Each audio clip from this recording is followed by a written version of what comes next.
నమస్తే, welcome back to మన nine TV. నేను మీ యాంకర్ అంజీ. ఈరోజు మనతో పాటు ఉన్నారు నరగోని గారు.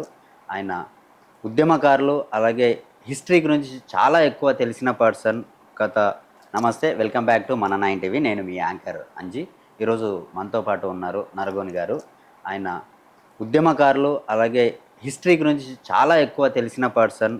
గత 50 సంవత్సరాలుగా బీసీల కోసం కష్టపడుతూ, బీసీల కోసం పోరాడుతూ, ఎన్నో సంఘాలతో మాట్లాడుతూ, కష్టాలు, సుఖాలు ఇవన్నీ చూస్తూ వచ్చిన పర్సన్. అసలు ఒకప్పుడు ఎలా ఉండేది, ఇప్పుడు ఎలా ఉంది, ఇలాంటి చాలా విషయాలు ఆయనతో మాట్లాడి తెలుసుకునే ప్రయత్నం చేద్దాం. అలానే ఇక్కడ రేవంత్ రెడ్డి గారు 42% ఇస్తామని చెప్పేసి అన్నారే తప్ప అమలులోకి ఇంకా రాలేదు.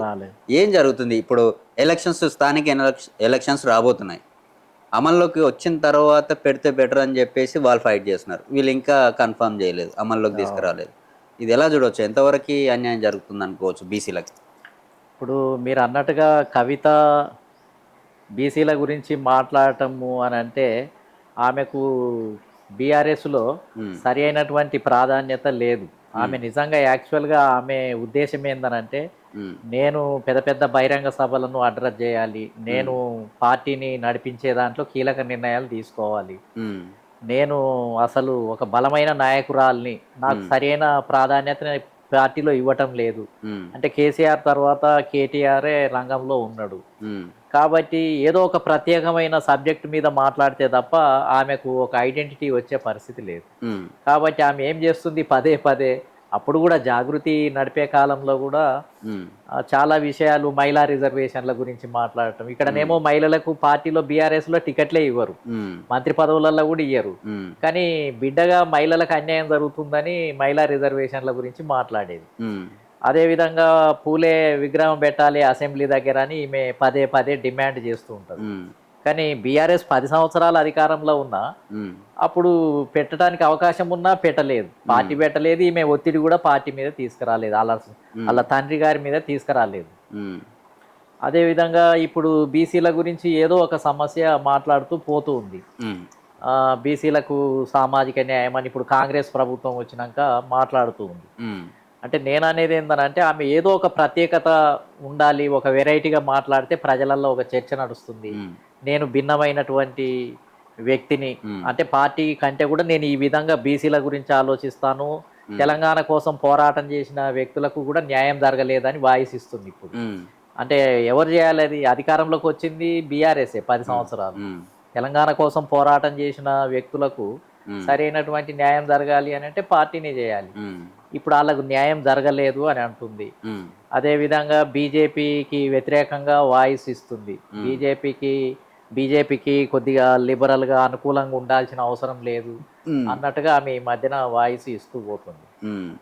నేనేమంటున్నానంటే, బీసీల గురించి మాట్లాడొద్దని మనం ఏమి చెప్పటం లేదు, కానీ బీసీల గురించి మాట్లాడాలి అని అంటే తన పార్టీలో అధికారంలో ఉన్నప్పుడు ఎమ్మెల్యే టికెట్లు ఇవ్వచ్చు, మంత్రి పదవులు ఇవ్వచ్చు, దళితులకు ముఖ్యమంత్రి అని కేసీఆర్ స్వయంగా చెప్పడం జరిగింది, నామినేటెడ్ పదవులు ఇవ్వచ్చు, బడ్జెట్ పెంచవచ్చు.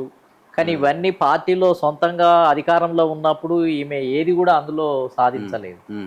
కానీ ఈమెకు అక్కడ ప్రాధాన్యత లభించకుండా ఈమె ఏకాకి అయిపోయి, ముఖ్యంగా లిక్కర్ స్వామిలో ఇరుక్కున్న తర్వాత, అరెస్ట్ అయిన తర్వాత ఇంకా ఈమె బయటకు వచ్చి ఇప్పుడు మళ్ళీ కొత్త కొత్త సమస్యల మీద మాట్లాడి ప్రజల్లో ఒక సానుభూతిని పొందటానికో, ఈమె బీసీల కంటే అభిమానము, లేదా బీసీల పక్షాన ఈమె కొత్తగా పార్టీ పెడుతుంది అని ఇవన్నీ బయటికి రావటం జరిగింది. తండ్రికి ఒక లేఖ రాయటం, ఈ లేఖ రాయాల్సిన అవసరం ఏం లేదు, తండ్రితోటి మాట్లాడుతూనే ఉంది, కేటీఆర్ తోటి కూడా రోజు మాట్లాడుతూనే ఉన్నారు ఏదో రకంగా, ఇంటికి కూడా పోవటానికి అవకాశం ఉంది.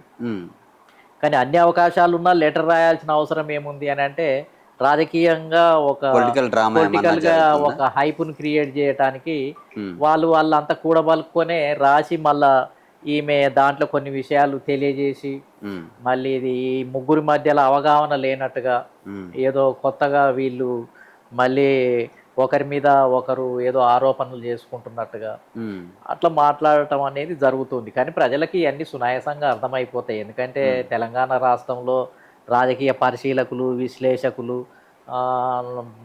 కొంత మెచ్యూరిటీ ఉంది అంత, అందుకనే బెడిసి కొట్టింది. ఇప్పుడు ఈమె మాట్లాడిన లెటర్ కూడా అది ఎంతో కాలం ఉండలేదు, తర్వాత బెడిసి కొట్టి దాని గురించి ఇప్పుడు చర్చనే లేదు, అంత అంత ప్రాధాన్యత ఏం లేదు. ఆ 4-5 రోజులు ఏదో చర్చ జరిగింది కానీ తర్వాత ఏమైంది, ఈమె కొత్త పార్టీ పెడతానన్నది లేదని తేలిపోయింది. ఇప్పుడు పార్టీ పెట్టనని చెప్తూ ఉంది. అదేవిధంగా కేసీఆర్ తోటి భిన్నంగా ఉండి బయటకు వచ్చి ఏదో పార్టీనే వదిలేస్తుంది, ఏదో దాని మీద దాడి చేయబోతుంది, కేటీఆర్కి ఈమెకు మధ్యలో ఏదో వైరుధ్యం ఉంది, ఇవన్నీ వృధా అని తేలిపోయింది. ఇప్పుడు ఏమీ లేదు, ఇప్పుడు మౌనంగా ఉంది. ఏదో ఇంకా తండ్రి మీద ఈగ వాలకుండా ఇంకా తండ్రికి సపోర్ట్ చేస్తూ మాట్లాడుతూ ఉంది. ఇది మీ అంజమామతో నా నరగోని సార్ ఇంటర్వ్యూ. నెక్స్ట్ మరో ఇంటర్వ్యూతో మళ్ళీ మీ ముందుకు వస్తాను. అంతవరకు నమస్తే.